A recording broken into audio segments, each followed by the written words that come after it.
कोंडागांव के ब्लॉक मुख्यालय फरस गांव में बेहतर स्वास्थ्य सुविधा लेहे बर सरकार योजना बना के करोड़ों रुपया खर्च करत है। फिर कोंडागांव जिला के लोगन ला स्वास्थ्य के सुविधा नहीं मिलत है। एकर नज़ारा फरस गांव क्षेत्र में 15 जून के दिखिस, जब एक गर्भवती महिला ला अस्पताल जाए बर एम्बुलेंस नहीं मिलिस। एकर बाद क्षेत्र के प्रतिनिधि प्रशांत पात्र ला जैसे मामला के जानकारी मिलिस त अपन निजी वाहन ले महिला ला अस्पताल पहुंचाई।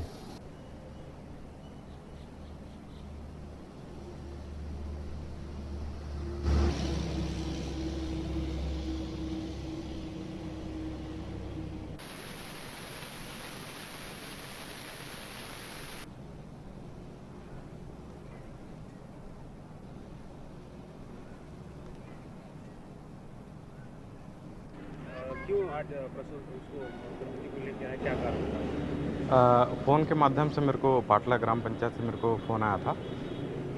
भाइयों के माध्यम से फ़ोन आया था और सूचना मिली कि एक गर्भवती महिला है और उनके द्वारा उनके परिजनों के द्वारा 102 में फ़ोन किया गया। तो गाड़ी आ रही है बोल के बोला गया। फरस गांव की गाड़ी यहाँ पे खड़ी है पर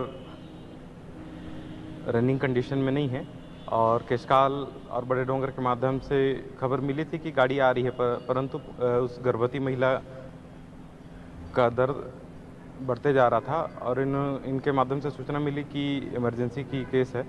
तो मैं स्वयं अपनी वाहन लेके गया ताकि और कुछ परेशानी मत बढ़े और सामुदायिक स्वास्थ्य केंद्र फरस गांव में लाकर भर्ती किया। और यहाँ पे जैसे मैं देख रहा हूँ कि 102 की गाड़ी अभी भी खड़ी हुई है लेकिन चलित स्थिति में नहीं है और जानकारी के हिसाब से 5 से 6 वर्ष हो चुके हैं इस गाड़ी को और कंडम की स्थिति में खड़े हैं। कई बार तो हम भी देखे हैं कि गाड़ियाँ को टोचन करके या फिर धक्के मार के स्टार्ट किया जाता है।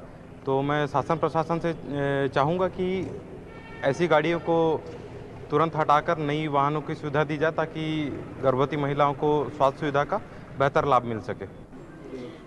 अभी सुबह 9:15 को एक गर्भवती महिला, पहली बच्ची के साथ गर्भवती महिला आई है। तो उसका समय से पहले पानी का ठेला फूटने से, मेम्ब्रेन रप्चर होने से उसको रिफ़र करा गया है। मतलब वो मेम्ब्रेन रप्चर होने से इन्फेक्शन हो सकता है और बच्चों को भी मतलब फीटल डिस्ट्रेस में जा सकता है। इसमें वो भी पहला बच्चा समय और डायलिटेशन भी, सर्वाइकल डायलिटेशन भी अच्छा नहीं है, मतलब सर्वाइकल डायलिटेशन कम में है, इसलिए उसको रिफ़र करा गया है। मेन कारण वही है, पहले से समय से पहले ही उसका पानी जाने के कारण उसको रिफ़र किया गया है।